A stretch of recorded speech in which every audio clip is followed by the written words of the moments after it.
आंख बंद करें और अपने अंदर महसूस करें, रास्ता वहीं से खुलेगा। हम आंख बंद किए बैठे हैं, बरसों से आंख बंद किए बैठे हैं, माला फेर रहे हैं, उबासियां मार रहे हैं और आंसू बहा रहे हैं। रास्ता नहीं खुला है अभी तक गुरुजी। हाँ, रास्ता तो वहीं से खुलेगा। गुरुजी से सवाल पे सवाल किए हैं।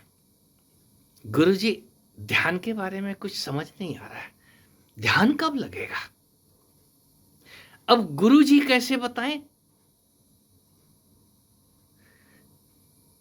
ध्यान कैसे लगेगा, ध्यान होता क्या है,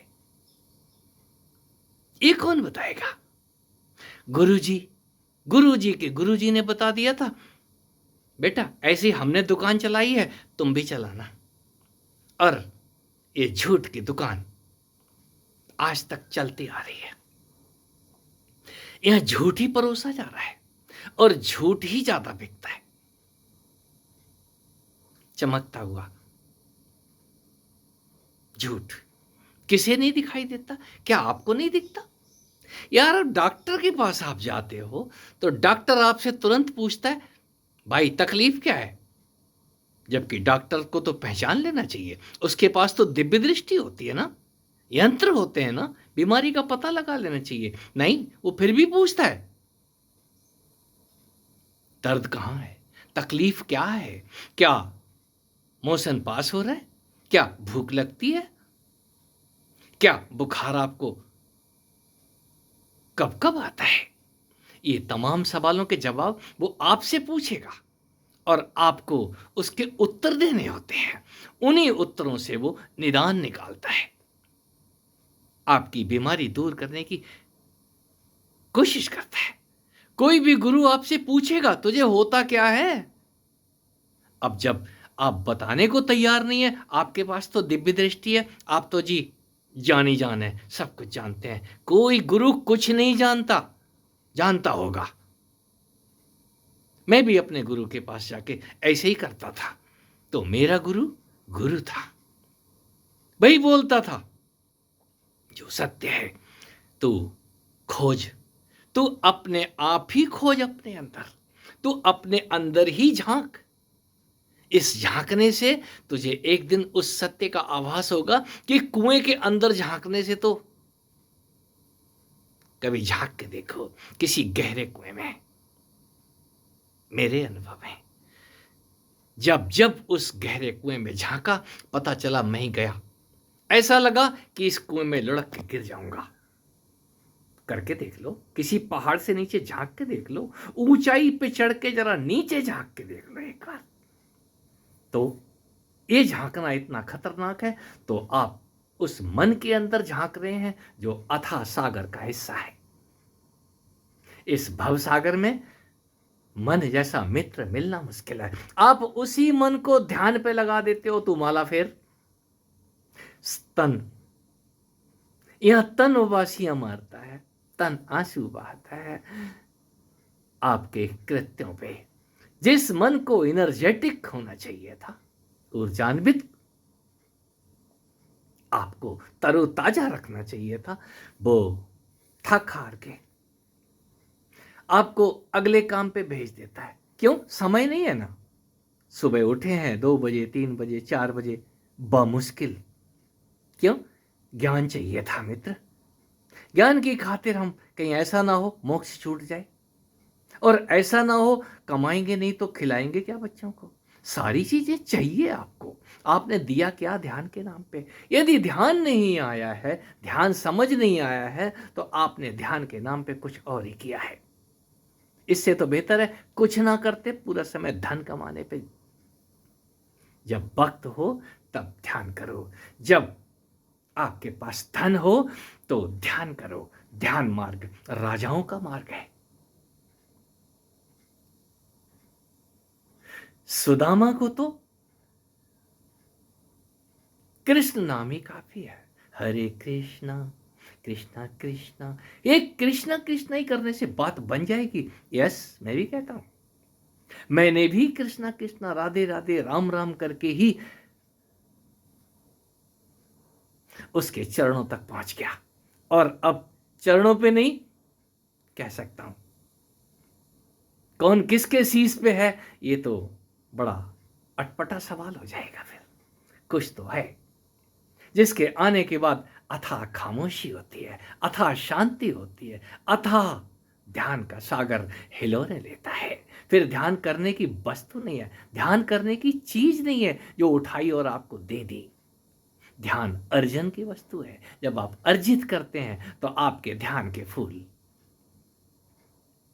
आपके शीश पे दिखाई देते हैं, आपकी आंखों से झरते हुए, आपकी वाणी से झरते हुए दिखाई देते हैं। देने ही चाहिए।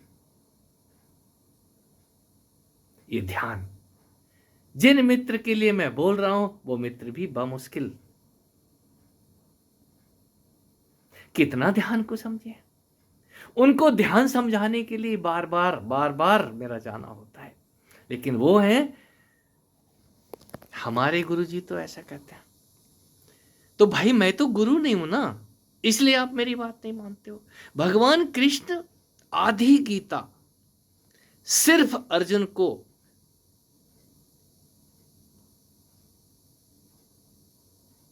मोटिवेट करने में लगा देते हैं, और जिस क्षण उसको लगता है कि मेरा पांडित्य काम नहीं कर रहा है, तुरंत झुक के बोलता है आप मेरे गुरु हैं, आप मेरे सखा नहीं हैं, आप मेरे गुरुदेव हैं, आप मेरे गुरु सदृश हैं, आप जो कहेंगे वो मैं मानूंगा। कोई गुरु की बात मानता तभी है, गुरु की बात पे भरोसा होता है। ये जो कह रहे हैं बिल्कुल सत्य होगा। गुरु का कथन सत्य होता है। गुरु कभी असत्य भाषण नहीं करता। यदि वो असत्य बोल भी रहा है तो याद रखना उसके सत्य में इतना बल होगा, उसके शब्दों में इतनी आग होगी कि तुम्हारे को जलाना शुरू कर देंगे यदि आप भरोसा तोड़ोगे तो। ये भरोसा कोई गुरु देता है। तू करके देख, यदि तूने नहीं किया तो याद रखना इस तन के अंदर वो झटके, वो करंट, बात कुछ ऐसा होगा। फिर आप बोलोगे हमें भूत प्रेतों ने पकड़ लिया। नहीं, गुरु झंझोड़ के रख देगा तुमको। यदि गुरु झंझोड़ नहीं सकता है तो शिष्य तो गाल बजाएगा, हमको तो आपने कुछ भी नहीं दिया। फिर ये गाल बजाने वालों के किसी के कमर दर्द, किसी के सिर दर्द, किसी के बीमारियां, ये कहां से आ रही हैं? तुमने माना नहीं ना, जाना नहीं ना, अब शक की उंगली उठा रहे हो। यदि उसने काम सिखाया था, क्रोध से कैसे बचना है ये सिखाया था, तो आप क्रोध से बचे कहां? आप लड़ने लग गए, और जब जब आप लड़े हो याद रखना बीमारियों ने अटैक किया है आपके ऊपर। ना तो आप काम से लड़ो, और ना क्रोध से लड़ो, और ना ध्यान से लड़ो। लड़ो तो बस ध्यान से लड़ो, होश पूर्वक लड़ो। ये तीर चलाओ, चाहे काम के और चाहे क्रोध के। याद रखना वो तीर किसी को विशुद्ध और शुद्ध करने चाहिए, किसी का कल्याण करना चाहिए, और उस कल्याण से आपका कल्याण निहित होगा।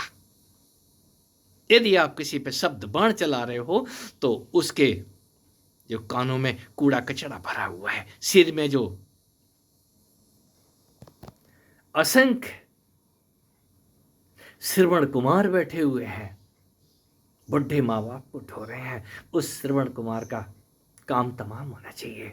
तभी कोई राम सरीखा अपने पिता दशरथ को दिखाता है कि शब्द भेदी बाण होता क्या है। ये शब्द आपके अंदर हलचल मचाने चाहिए थे गुरु के, और आपके शब्द गुरु को आनंदित करेंगे। जिस क्षण आप बोलेंगे गुरुदेव मुझे ऐसा हो रहा है, गुरुदेव मुझे यह हुआ, ऐसा हुआ है, शिष्य जब बोलता है तो गुरु के शब्द मेल खाते हैं, और गुरु